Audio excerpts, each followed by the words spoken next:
Good evening, everybody, and welcome to another live episode. Episode 93 of Satoshi Analysis.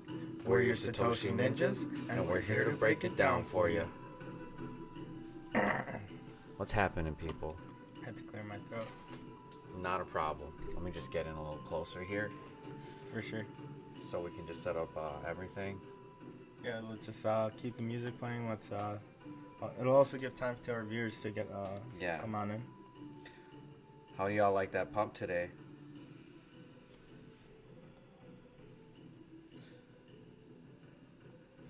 Yeah, the pump. Well, we woke up to a nice, beautiful pump,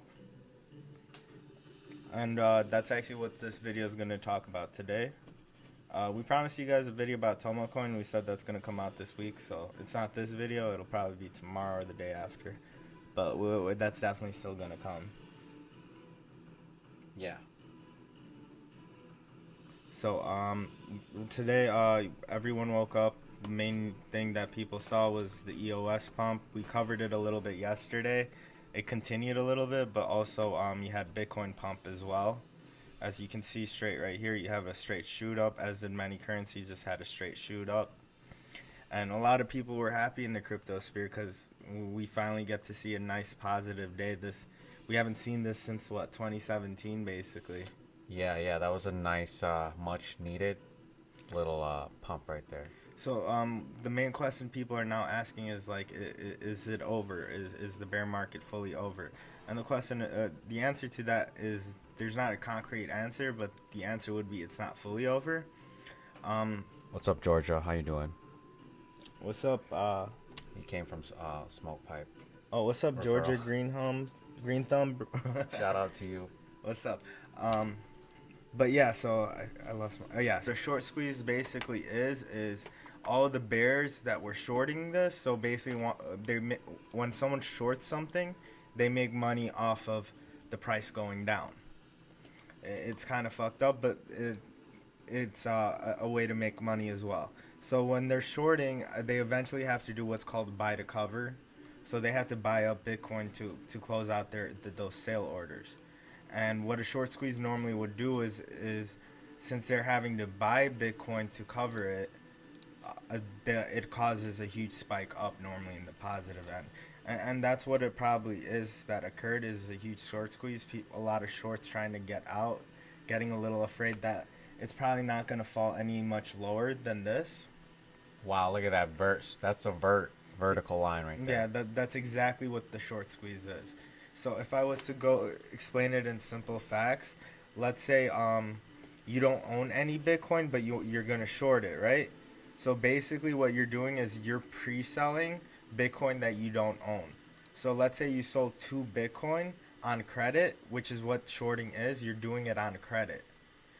And then basically it's, let's say Bitcoin was $10,000, you short it, sold 2 Bitcoins worth, and that's 20,000 right there. And then what you're doing to your broker or the exchange is you have to return that to Bitcoin.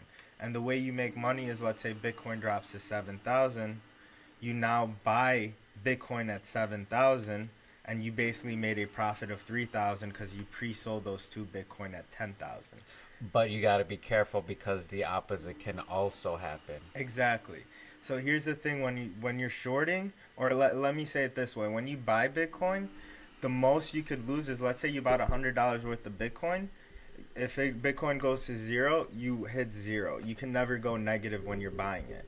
But when you're shorting it, you can go negative because in that scenario where you make money in shorting, as I explained, let's say the price from Bitcoin you bought shorted at 10,000, but it hits 15,000. That means you owe the bank money. So now you have to cover those 2 Bitcoins by paying 15,000 each for it.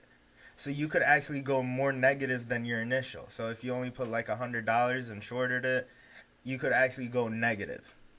And that's the major risk that happens because you're doing this on borrowed money. Because you're borrowing those 2 Bitcoins before even purchasing them to sell them. That's what shorting is.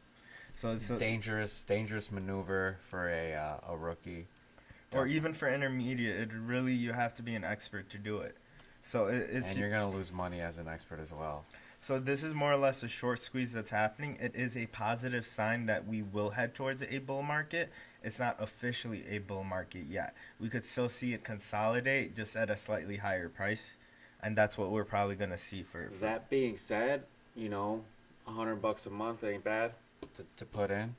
And I also know a lot of technical analysis people are saying this is following the same 2014. It's following the same charts as 2014. And if you were to go by those 2014 charts, then basically, 2014. yeah, they say that April is where like you start seeing more signs of a bull market, but it's more so in May where you really should start seeing more overall growth. So there's still time to Oh. load up. Wow, dude, this was a December as well. 2014, 2013 December. Wow. Yeah. So this just happens And then you see every how year. like Okay, so 2014, pretty much until 2017, there wasn't a pump. Holy moly. and it's only yeah.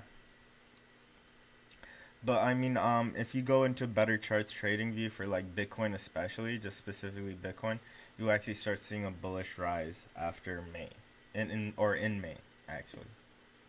Wow. That one's just right there. Let's see if there's another one. So you see like March, April, May. May is where you see a huge shoot Yeah. up. So we're thinking like this something similar can happen. So March. Wow. So that was early last in 2016.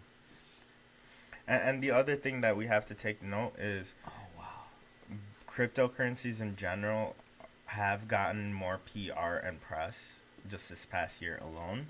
So we rely on these older charts just as a guideline, but it's not always a guarantee. There's a potential chance that it could just like blow up even more again this year, as you're seeing more and more banks This start is 1 year. starting adoption of cryptos. We're Yeah. seeing a lot of positive news. Even the central bankers with Ripple and like all that sending money instantly. Although they'll probably stop you from sending to certain countries. But I guess you'll be able to get your money instantly. True. But pretty much, other than Bitcoin pumping, EOS did a pump, but we talked about that yesterday. And we'll probably still say it.